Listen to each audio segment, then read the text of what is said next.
All right, all right. If you have a sheet, that will help, hopefully. So sheets are back there in the back. Hopefully there still are some. If not, we can make copies. So tonight we are going to talk through Manasseh, Amon, and Josiah. All right. So we're getting close to the end.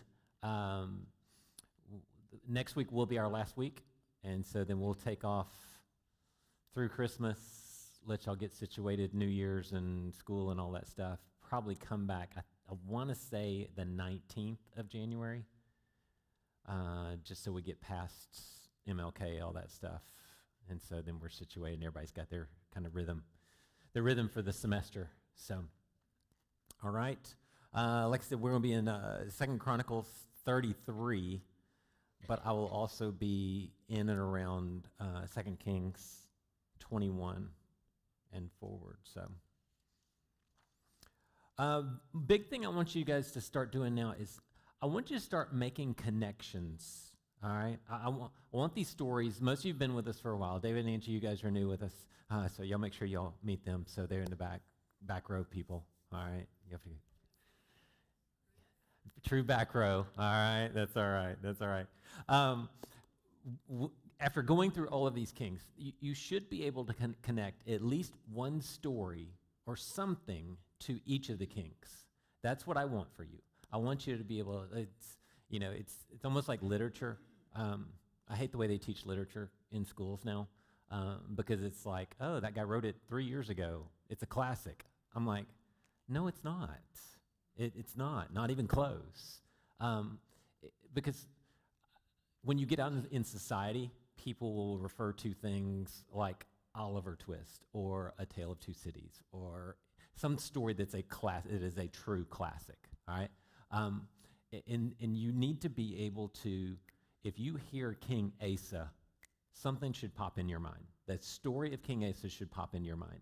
And for so many of us, we just sort of glossed over Kings and Chronicles and just read it when we got around to it, that we didn't go, you know what, I should learn these stories.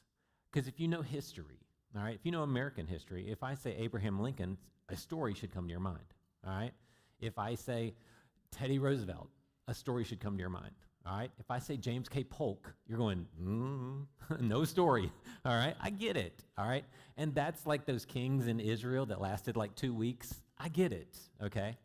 But we should know stories, and you should connect stories to this. So my advice is take a timeline of the kings, print it out, and just write out, this is the story that's connected with that. All right, Amy's got one. So just write out something, just some little fact, some lesson that we've learned from them. So as we go through tonight, I want you to start connecting the dots. Go ahead. That sounds really familiar. That sounds like what happened with this king or this king and this king. Because here's the thing. If we don't learn from history, we're destined to, which is exactly what they do over and over and over again. All right? Not like us, right? Right. All right? So you will see this. You will see how this plays out. So these things should come to mind. So let's start with Manasseh in chapter 33. Like I said, we'll refer back and forth to the kings, not so much. And here's basic knowledge for you. Chronicles only deals with the kings of Judah. All right? Only deals with the southern kings. Kings goes back and forth. Okay? So Kings gives us Israel, the northern tribes, and Judah, the southern tribes. Chronicles only gives us, and it's only 2 Chronicles that deals with all the kings. 1 Chronicles is a bunch of genealogies and then getting into David, okay? So Manasseh was 12 years old when he became king, and he reigned 55 years in Jerusalem. 12, little young? Little young? Okay, we think there was a 9-year co-regency. Okay, now what's a co-regency when we say that? Yeah, dad reigns and son reigns at the same time. The math on this, if you just add up the years and all this stuff, the math is way off, all right? So we believe there was co-regency, so there was this overlapping idea that the dad was still on the throne, but that the son was learning, almost like an apprenticeship, and so they count those years of co-regency. So he probably was not 12 years old when he became the full-on king. He was probably 21 when he became the full-on king. Everybody okay with that? Because some people have made the point that, remember when Hezekiah died, or Isaiah came to him and said, you need to put your house in order. You're going to die. And he begged and pleaded, God, please, no, let me live.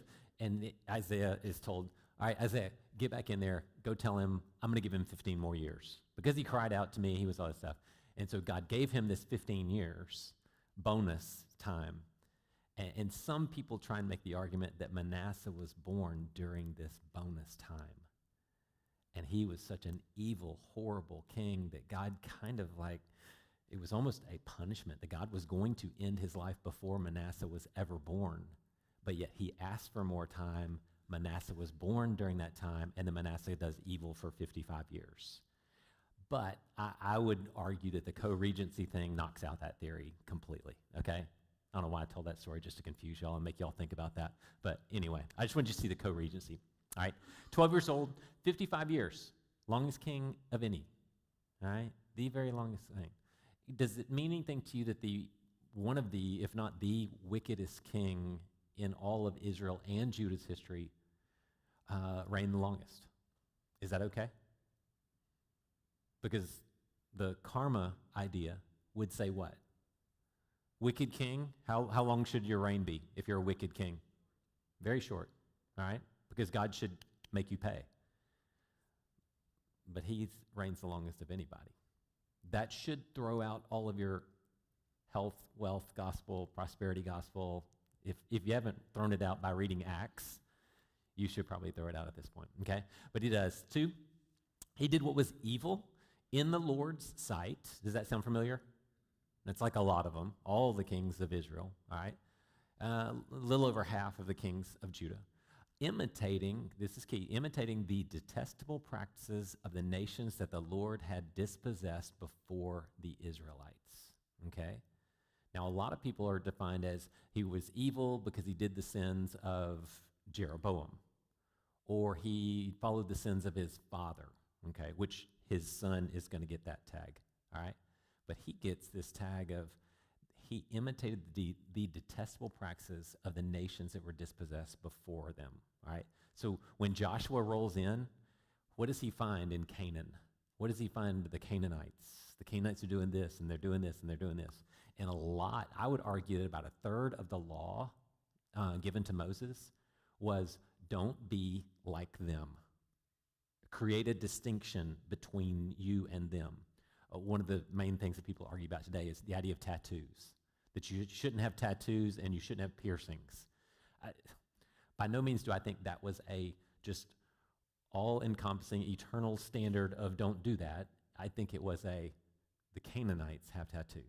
You don't want to look like them. Do not imitate them. Do not live like them.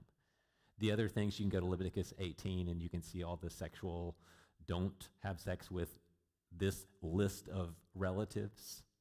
And also it throws in there animals, same sex, and child sacrifice. All right? And we get all those with Manasseh, okay? Because he's imitating these. Verse 3, I'm not going to read all of those because it's going to be a little monotonous. He rebuilt the high places that his father Hezekiah had torn down, reestablishes altars, makes Asherah poles, worships the heavenly hosts, builds altars in the Lord's temple. Is that good or bad? That's really bad. I mean, do you see where we're going with this guy? All that Hezekiah did when he got in after Ahaz, what does his son Manasseh do?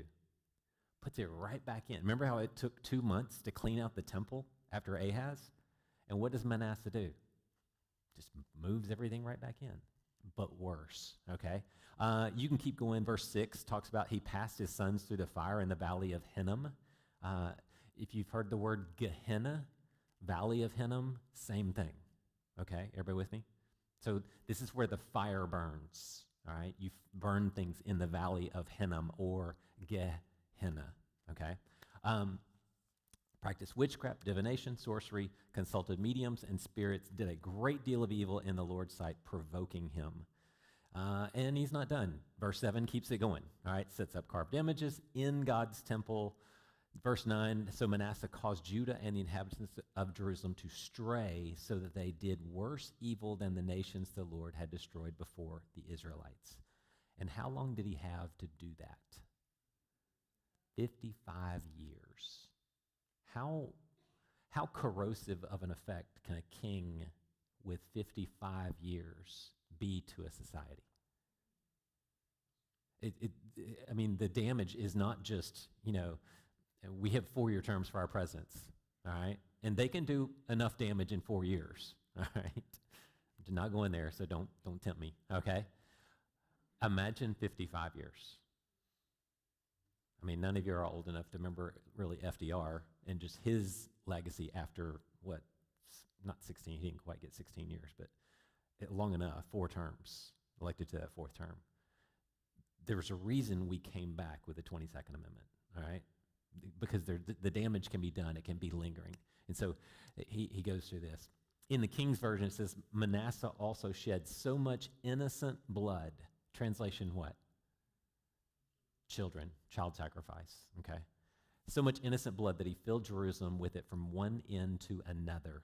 This was in addition to his sons that he caused, the sins that he caused Judah to commit. Consequently, they did what was evil in the Lord's sight. Now, verse 10 goes back and says this, the Lord spoke to Manasseh and his people. Through whom? What does God use? Who does God use? The prophets. You go to Hebrews 1. Hebrews 1 starts off with this. In the past, in the days past, the Lord spoke to his people through the prophets. But now he has spoken through his son.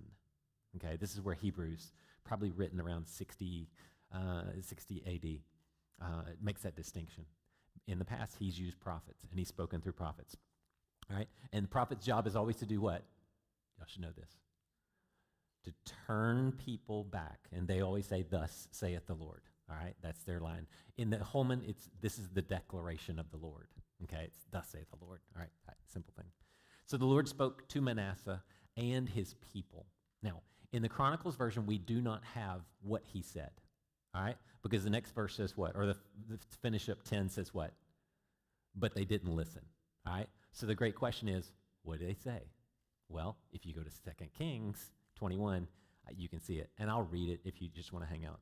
Verse 10 says this, the Lord spoke through his servant, the prophets. And this potential, most would argue it's Isaiah, all right? Because Isaiah spoke through the time of Hezekiah. And so as he was rolling in, Hosea and Micah are also options, but they probably had died off before Manasseh comes into power, okay? Isaiah is actually going to be killed by Manasseh, theoretically, we believe. Our legend has it. Legend has it either one of 2 options, that Isaiah ran and tried to hide inside of a dead, rotted tree trunk, and Manasseh sent his troops, and Isaiah would not come out, so they said, fine, we'll just cut the tree down. And so it sawed him in 2, all right? And if you go to Hebrews 11, you hear a reference to the prophets, and some of them were sawed in 2. And we strongly believe this is referring back to Isaiah. Others say he was put into the tree trunk and then sawed in half, but that's kind of the way it plays out, that Manasseh actually killed Isaiah, okay? The Lord spoke through his servants, the prophets. Here's the prophecy.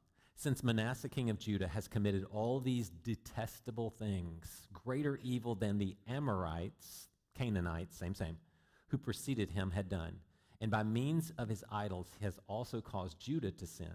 This is what the Lord God of Israel says. I'm about to bring such disaster on Jerusalem and Judah that everyone who hears about it will shudder. I will stretch over Jerusalem the measuring line used on Samaria and the mason's level used on the house of Ahab. All right? Those are 2 things that didn't end well, right? Samaria destroyed by the Assyrians in 722. The house of Ahab wiped out by Jehu. Y'all remember this? Yes? Okay. And I will wipe Jerusalem clean as one wipes a bowl, wiping it and turning it upside down. How thorough is that cleaning? All right, so you're washing dishes, and you wash the dish out, you wipe it with a cloth, all right, you rinse it out, and then you put it upside down, okay? Theoretically, it's clean at that point, right? Unless your teenage kid does it. And then it's like, yeah, good luck. So anyway. 14, I will abandon the remnant of my inheritance and hand them over to their enemies. They will become plunder and spoil to all their enemies because they have done what is evil in my sight and have provoked me from the day their ancestors came out of Egypt until today. So was he putting all this on Manasseh? Was everything perfectly fine, and then Manasseh came along and he goes, that's it. You're all going into captivity. No. Jeremiah's writing actually blames it on Manasseh, all right? But here in this text, who's he blaming it on? Manasseh? From the day they came out of Egypt. Now, we're sitting here at about, 695 or so? How long have we been playing this game? Since 1400. All right? We're at least 700 years into it. Remember how we've talked about God counted to 800 years before he did anything to them? All right? And so this is, should see that here. Okay? But they did not listen. Wouldn't you listen? But after, a long time, 55 years theoretically, by the end of his thing, what are they attuned to? Are they attuned to listening to the prophets? No, not at all. So, verse 11, are y'all with me? I'm back in Chronicles. So, all right, and God goes, okay, you don't want to listen? Guess what? Next word is so. So he brought against them the military commanders of the king of Assyria. They captured Manasseh with hooks, bound him with bronze shackles, and took him to Babylon. Now, what do you think they did with those hooks? I don't really care. It's just hooks, okay? You can't make that okay, all right?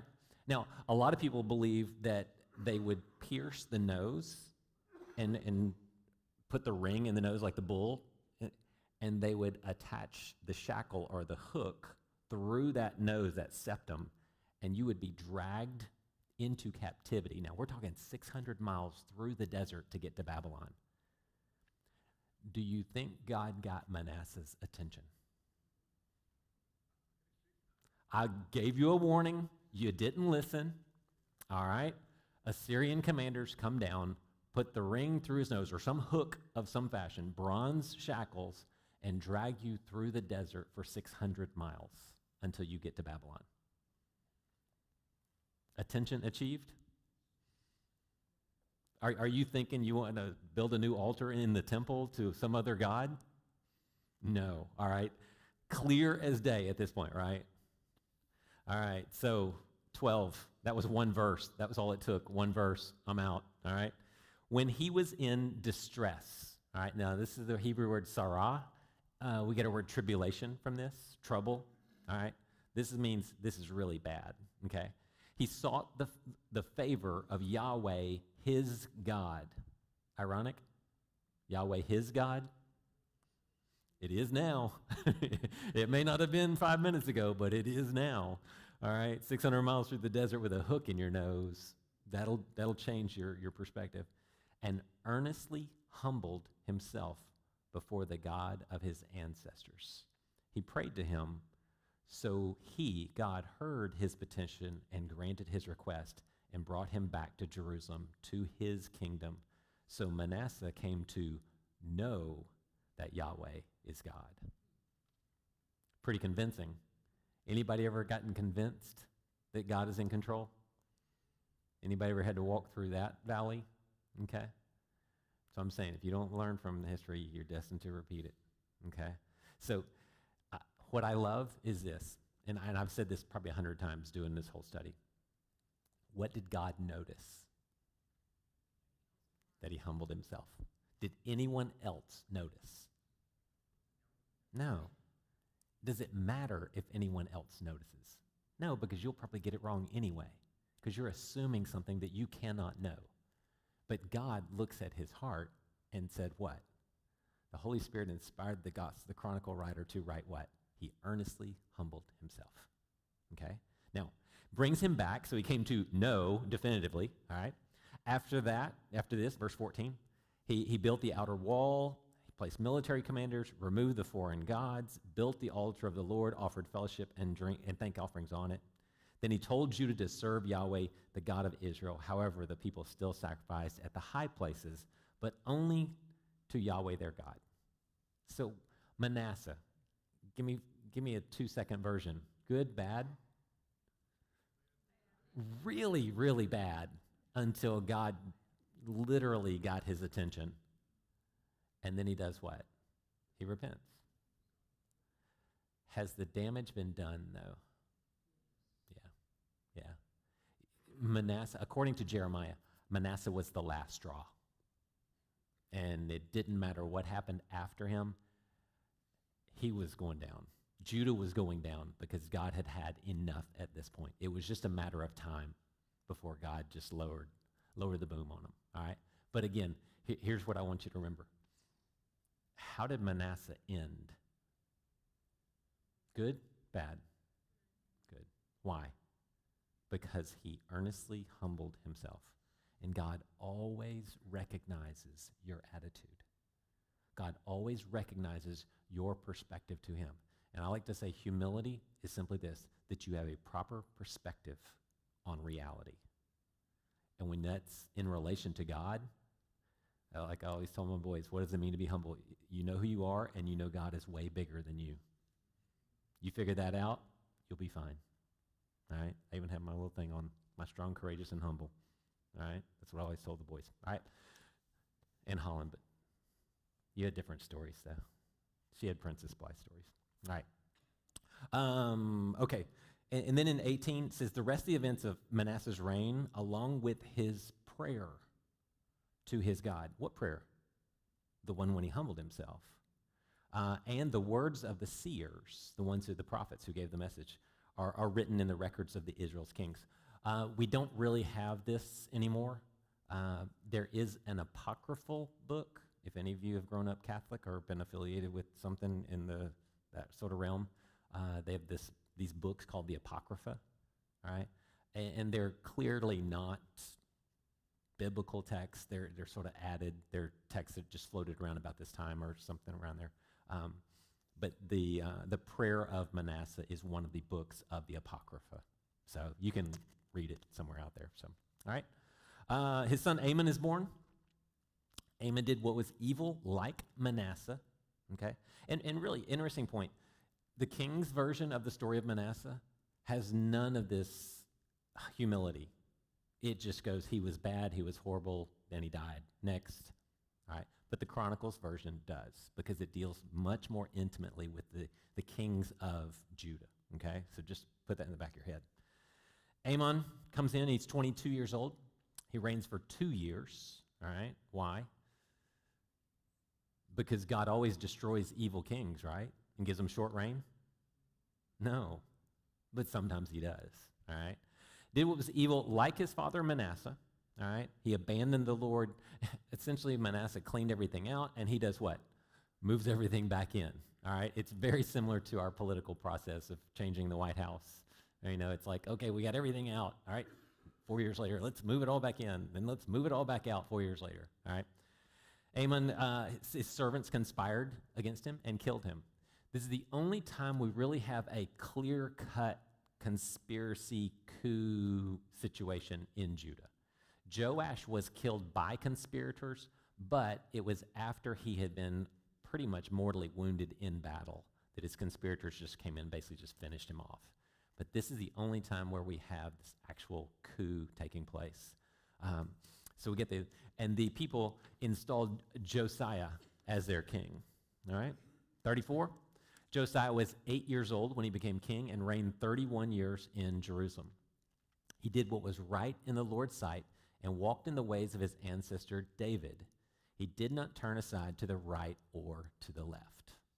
Good? For an 8-year-old? Pretty good, right?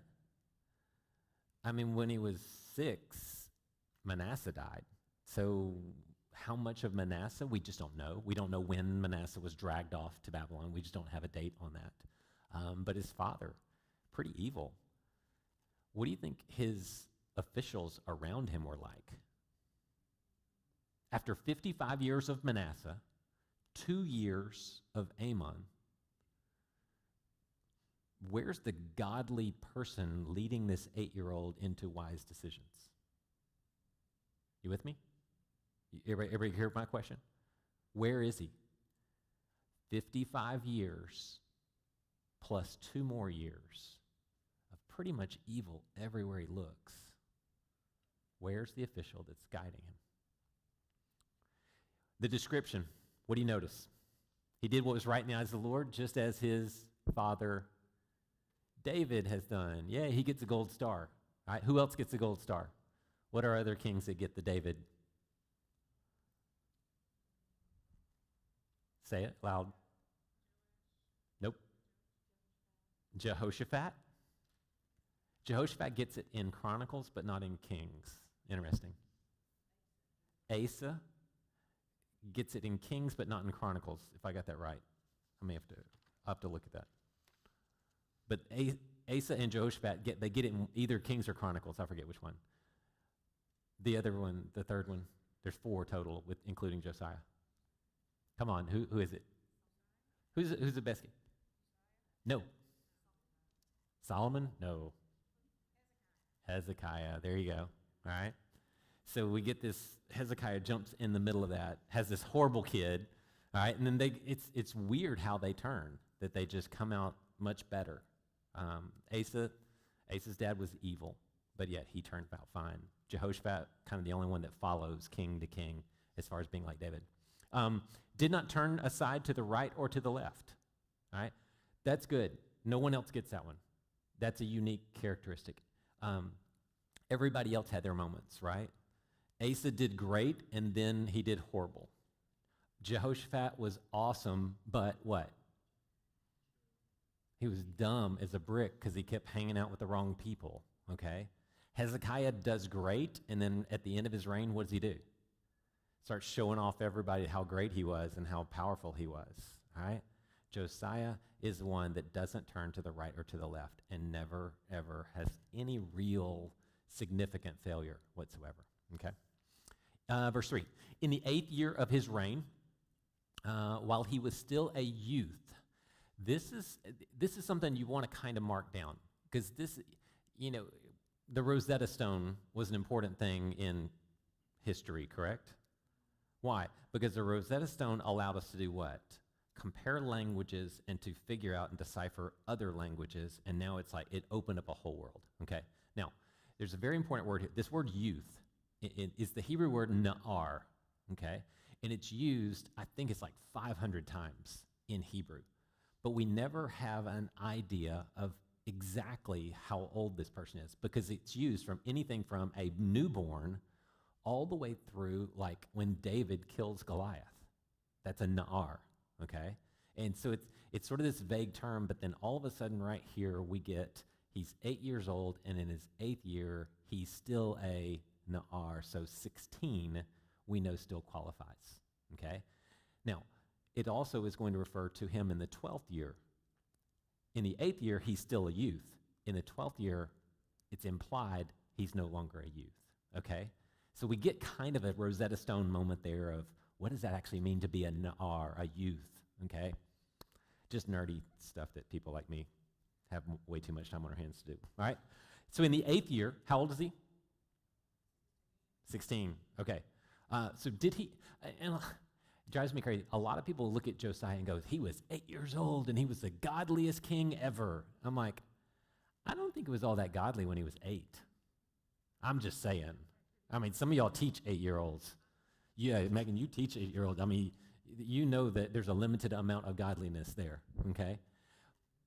By his 8th year, he's 16. Some of y'all have 16-year-olds or close, and you've been in that 16-year-old world. It's amazing that he becomes godly when he turns 16, all right? Generally speaking, it doesn't work that way. I always tell people when that kid gets that piece of plastic with his face on it, all bets are off. You do not know what's going to happen next. You just don't know. He gets here, and in his 8th year, Josiah began to seek the God of his ancestor David. Interesting description there. He doesn't seek his God, he seeks whose God? The God of his ancestor David. How? Just think about this for a second. How does he seek the God of David? What would he have available to him? What would he have written down? What would he have recorded for him? What would he study? I mean, he was 8 when he became king. Now he's 16. Now he's curious. All right? Now he's starting to think for himself. Would he have had the Psalms? We don't know. We really don't know. Would he have had the histories of David? Likely. He would have had the histories, and God would have been included in there. So he may have grown up just hearing these romantic, adventurous tales of David and Goliath and gone, I want to know that God. I want to begin to seek him when he's 16, okay? In the 12th year, he began to cleanse Judah and Jerusalem of the high places, the Asherah poles, the carved images, and the cast images. So how old is he when he starts to cleanse? 20, okay? So at 16, he starts to seek. 4 years later, he's Holland's age over here. And it's like, okay, this is not compatible with this God that I've been seeking. This God I've been seeking doesn't like this. And therefore, it's time to get all of this out. Now, how did all of this get in here? Dad brought it in, and Grandpa brought it in. Grandpa had 55 years of bringing it in. So how much was in? A lot, all right? We don't even know how much, but you go through, and you can see all the verbs in here. He tore down, chopped down, shattered, crushed, scattered, burned. All right, sounds like Waffle House, all right? You're making hash browns over here, all right? So he cleansed Judah and Jerusalem at the end of verse 5. Verse 7, he picks it up again because evidently he didn't fully get it cleaned, kind of like Waffle House, all right? He tore down, smashed, chopped down all of the altars throughout the land of Israel and Jerusalem. Now, how did he have the authority to go up into Israel and do that? What had happened to the northern kingdom of Israel by this time? And this is, what were we, 640? 80 years ago, they got wiped out. So he not only cleanses his own area, he cleanses the northern area as well. All right? How's he doing for a 20-year-old? All right, remember, takes over at 8. 8 years later, he begins to seek he sees something missing. And by his 20th year, he's like, that's it, time to clean this place up. This is wrong. This is not right, okay? Verse 8, in the 18th year of his reign, all right, so how old is he now? 26. Is he full grown? He's a full-grown man at this point? No. Megan's still in denial. All right. In the 18th year of his reign, in order to cleanse the land and the temple, Josiah sent Shaphan, son of Azaliah, along with Maasai, the governor of the city, and the court historian Joah, son of Joaz, to repair the temple of the Lord his God. Why did it take him 18 years to repair the temple? What value was placed on the temple that the king doesn't start cleaning it up and repairing it until his 18th year? 18 years in office, what's the temple been doing? Sitting there. Corrupted? Yeah.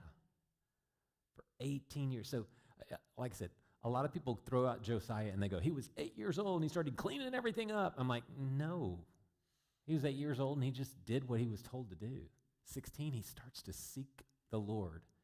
When you start to seek the Lord, you start to find things that aren't supposed to be there. Amen? If you don't find things that aren't supposed to be there, either they're not there or what? You're not seeking the Lord. You may be walking into a building like this, but you're not seeking the Lord, because when you seek the Lord, you're going to find some junk. Amen? Anybody else other than just me? All right? When I truly start to seek the Lord, guess what happens? All those attitudes, actions, words, thoughts, deeds start to go, we're not supposed to be here. All right? And not until he is 26 years old, over halfway through his reign, all right, he now says, let's build a temple. Now, I'll throw a number in here. You can write this down wherever you want to. Jeremiah begins to prophesy in the 13th year of his reign. So in the 8th year, he begins to seek. In the 12th year, he begins to clean it out. And then God goes, Jeremiah, little man Jeremiah, probably about Catherine's age, a Na'ar, same thing. Go, start to preach. And he says, and don't be scared. Don't be scared, because if you're scared, I'm going to make you tremble even more. Go be bold. So do you think Jeremiah plays into the courage of Josiah? Do you think their relationship feeds off each other? I do. That's just me. All right. Verse 9. So they went to Hilkiah, the high priest, and gave him the money brought into God's temple. And he starts to repair and restore. You can see at the end of verse 11, an interesting phrase. They gave it to the carpenters to buy quarried stone and timbers for joining and making beams for the buildings that Judah's kings had destroyed. What does that tell you about the way Manasseh and Amon, what they had done to the temple? Some people argue that they actually took beams and paneling and stuff out of God's temple that Hezekiah had rebuilt. They took them out to build pagan altars and temples there in Jerusalem at this time. All right? So this was not let's go clean it up, dust it up. Hezekiah did that, and it took him 2 months. Josiah had a huge problem, and so he's rebuilding the whole thing. All right? Verse 14. When they brought the money out and it had been deposited in the Lord's temple, Hilkiah the priest found the book of the law of the Lord written by the hand of Moses. Now, that's cool, all right? Because it doesn't just say he found the book of the law. He said he found the book of the law written by the hand of Moses. And if you do the math on this, we're around 800 years later. So imagine in this culture, a scroll probably with the handwritten notes of Moses on them. That's pretty impressive. That's something precious. And where was it? Just in the temple. Most people think this is the book of Deuteronomy. We have no way of knowing that. A lot of people just make the connection that this was probably Deuteronomy that he was reading. 15, consequently, Hilkiah told Shaphan, the court secretary, I have found the book of the law in the Lord's temple. And he gave the book to Shaphan. Shaphan took the book to the king and also reported, your servants are doing all that was placed in their hands. They have emptied out the money that was found in the Lord's temple and have put it into the hands of the overseers and the hand of those doing the work. Then Shaphan, the court secretary, told the king. He didn't start with this. This is what's interesting. He doesn't start with, we found the book of the law. He starts with, we got all the money, we're making sure it works well. And it's almost like he's hesitant to tell the king this, because it's the last thing he says. He says, Hilkiah the priest gave me a book. Not the book of the law, just, they gave me a book. Now, here's my question. How long has this thing been missing? Probably not 800 years. They've probably had this available, and they've probably been reading by this. But what do you think Manasseh did with the book of the law? Some historians believe that Manasseh actually went around destroying all the copies and destroying anyone who would read from it.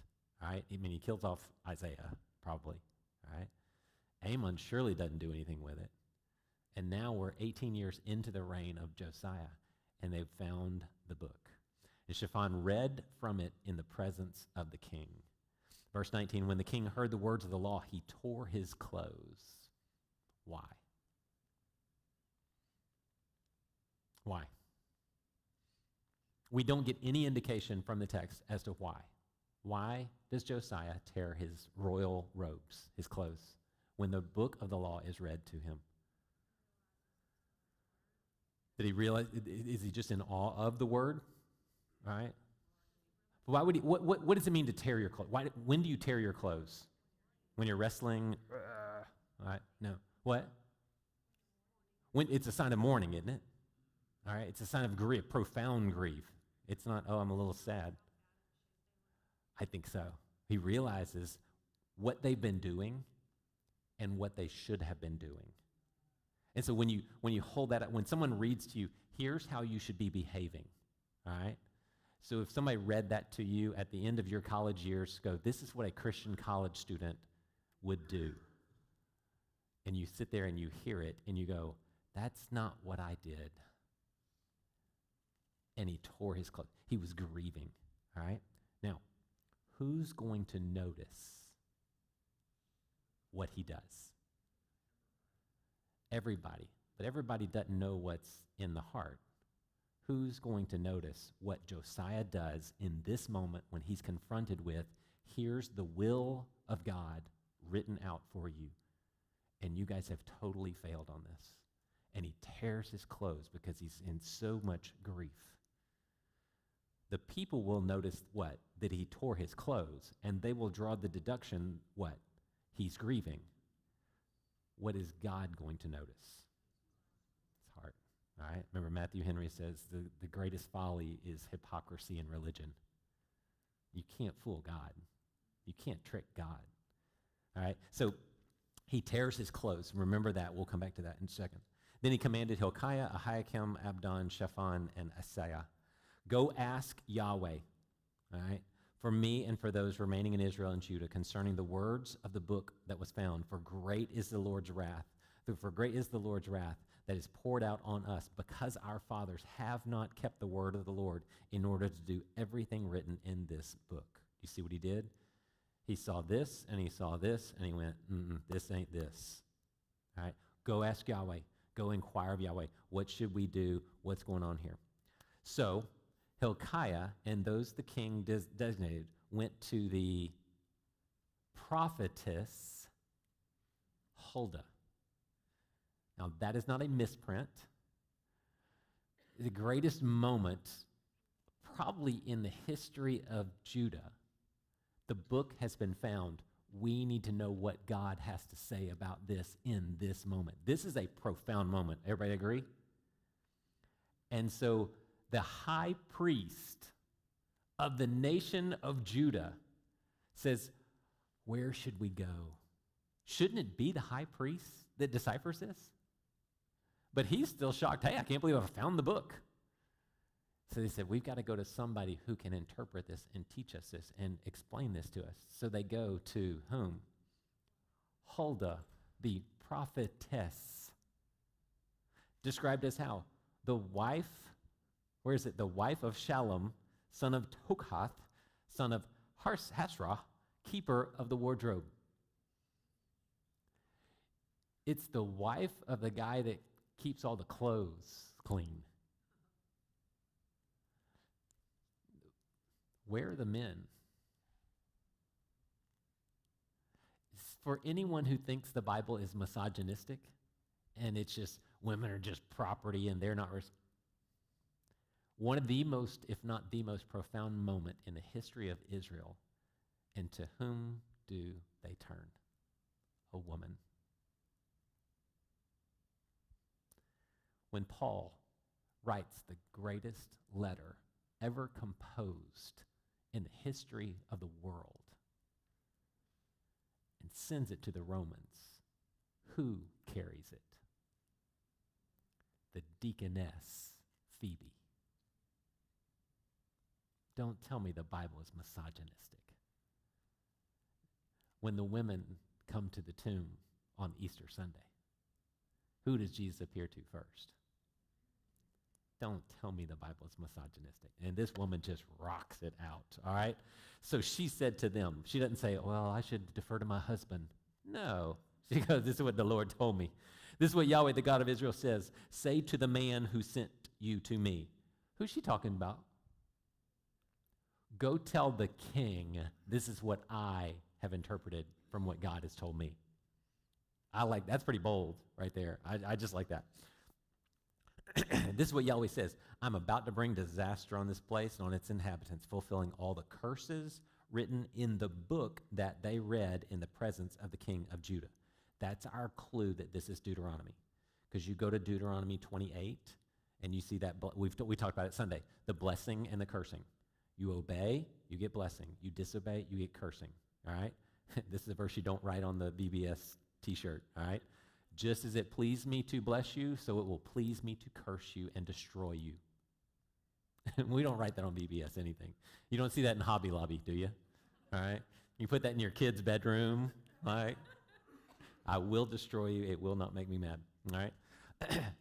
So she's just calling this out on them. Again, that's why we throw Deuteronomy out there. 25, Because they have abandoned me and burned incense to other gods in order to provoke me with all the works of their hands, my wrath will be poured out on this place, and it will not be quenched. Is Josiah doing this stuff? No, it says what? Did he ever turn from the right or to the left? No. So who's she talking about? The people?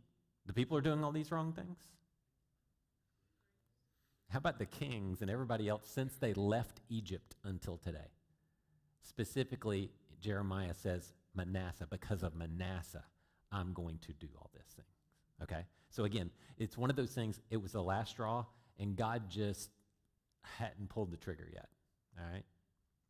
So, say to the king, verse 26, say to the king of Judah who sent you to ask Yahweh, this is what Yahweh, the God of Israel, says. As for the words that you heard, all right, so talking to the king, as for the words you heard, because your heart was tender and you humbled yourself before God when you heard his words against this place and against its inhabitants, and because you humbled yourself before me, and you tore your clothes and wept before me, I myself have heard. What did God hear? What did God see? What he said, because you did what? You humbled yourself, you tore your clothes, and you wept. How did Huldah know that? Was Huldah there? We don't have any implication that she was told. She says, this is the word of the Lord to you.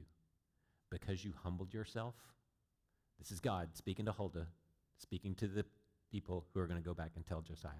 Because you humbled yourself, and you tore your clothes, and you wept. I saw it. I heard it. I heard your prayer. This is why I say, again, I'll say this over and over and over. God sees your attitude. God sees your demeanor towards him. Don't play games. Hypocrisy in religion is the greatest folly. Don't play games. Humble yourself, and God will see it. And it doesn't matter how bad off you are. You humble yourself, and God goes, I see him humbling himself. Why? Because we get Manasseh and we get Ahab. Two primary examples. God can see it even through the evil. Here's the good news for Josiah, verse 28. I will indeed gather you to your fathers, and you will be gathered to your grave in peace. Your eyes will not see all the disaster that I am bringing against this place and on its inhabitants. All right? And Josiah is going to die in 609. Nebuchadnezzar is going to come in 605. All right? So it wasn't going to be long. All right? It wasn't going to be long at all. Okay? So, verse 29, so, all right, which means what? And the next thing. So the king sent messengers and gathered all the elders, all right? He read the book of the law in front of everyone, and he made a covenant, and he had all those, verse 32, he had all those present in Jerusalem and Benjamin agree to it, which is the good, polite way of saying if you didn't, he would kill you. Does that tend to bring consensus? Yeah. Is that a good thing or a bad thing? Is it good to let evil continue and disobedience continue in your sight? Is that going to end well for you? Is it the loving thing to compel people into a covenant with their God?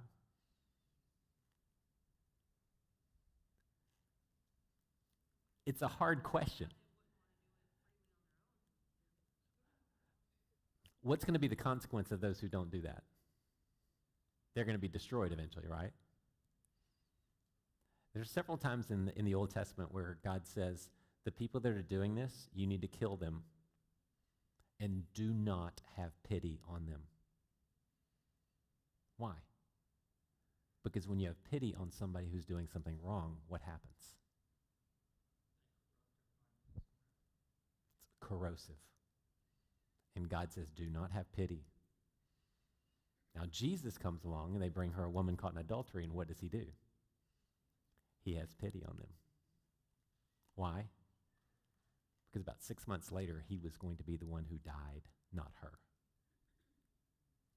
And he's allowed because he was Jesus. So anyway, so They do all this. Verse 33, so Josiah removed everything that was detestable from all the lands belonging to the Israelites, and he required all those present in Israel to serve the Lord their God. And throughout his reign, they did not turn aside from following Yahweh, the God of their ancestors. Good stuff? Now, in his cleaning up, all right, I'm back in 2 Kings 23. There was a moment. Okay, y'all remember Jeroboam? Jeroboam made a couple of mistakes. Y'all remember Jeroboam? Jeroboam made a couple of mistakes. What were his mistakes? We have two biggies. The golden calves. He made golden calves in the north and in the south, which included altars, okay? And what?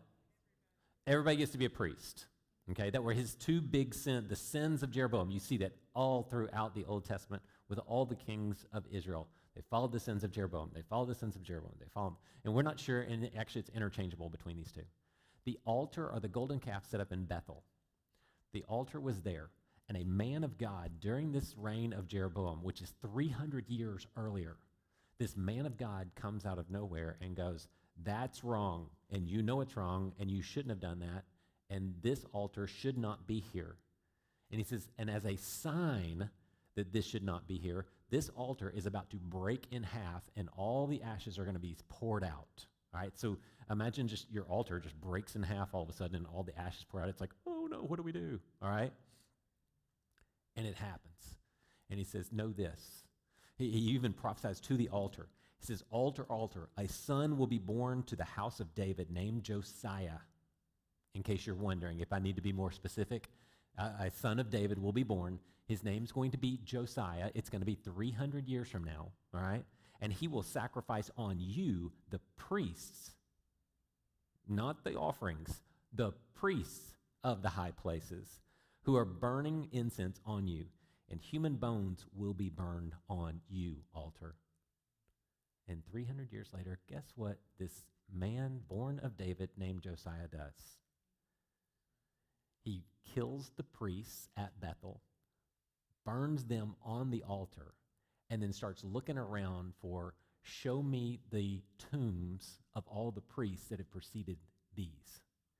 So they go and they dig up all the bones of all the priests who've been burning on this high place there in Bethel, burn them on the altar, doing what to the altar? Defiling the altar, essentially, okay? And then they go, there's one more tomb over here, and they're like, wait a second, whose tomb is that?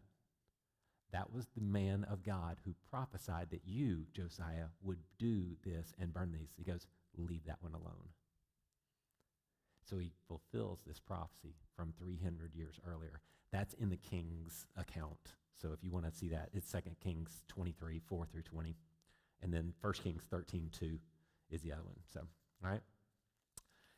Then we get Passover. Passover is a good time, right? Is Passover a celebration?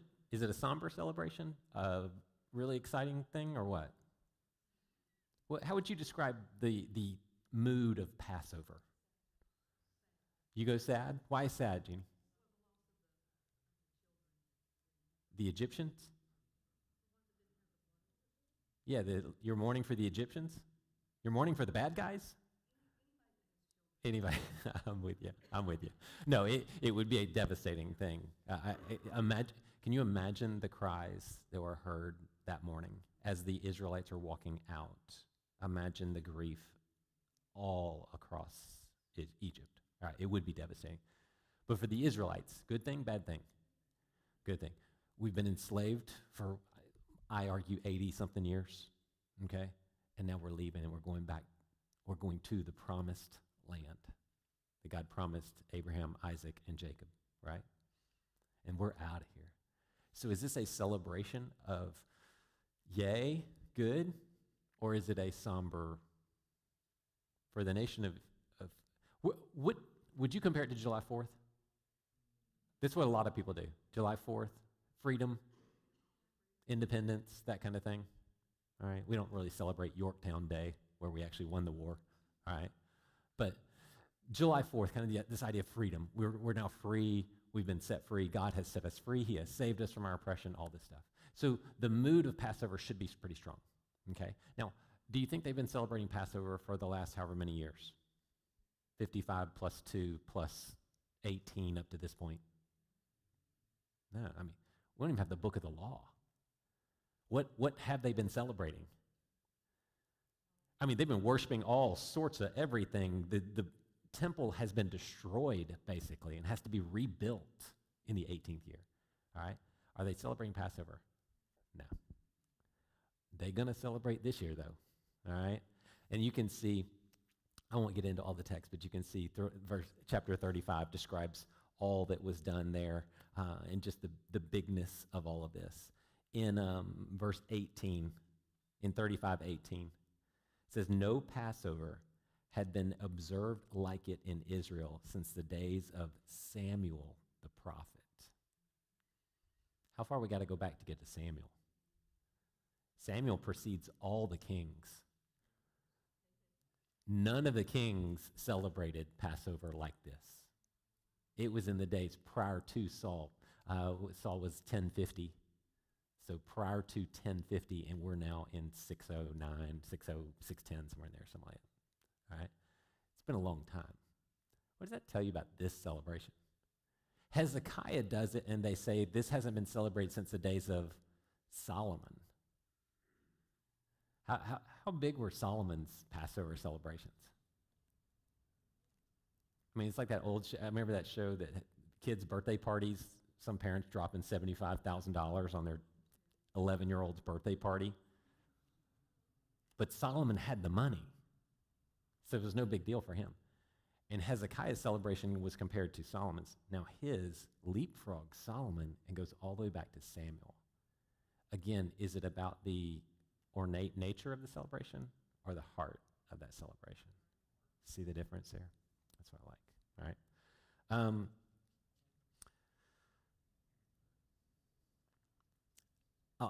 Let me read. There's an evaluation here in 2 Kings 23:25.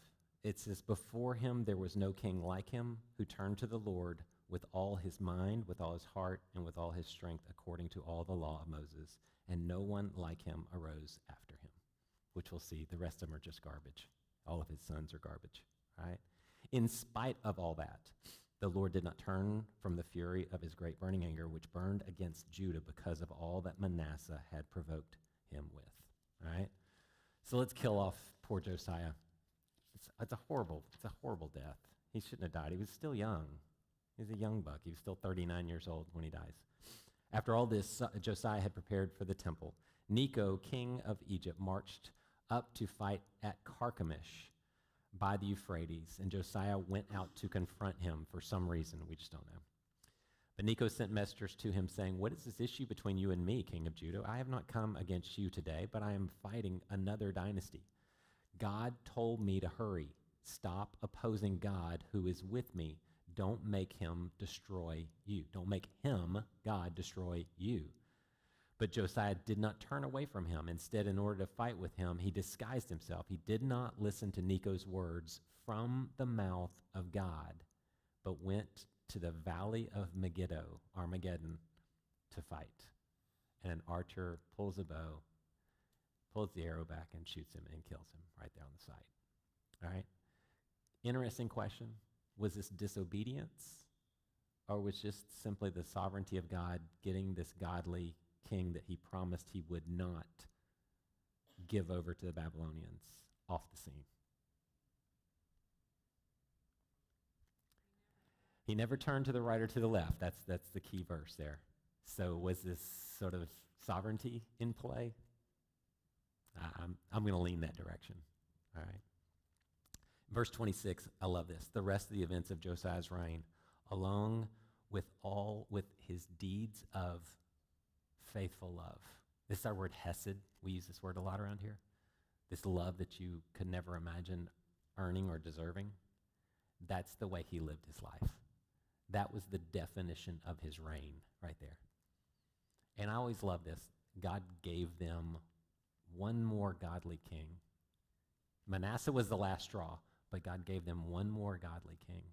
And that's generally what I pray for our country.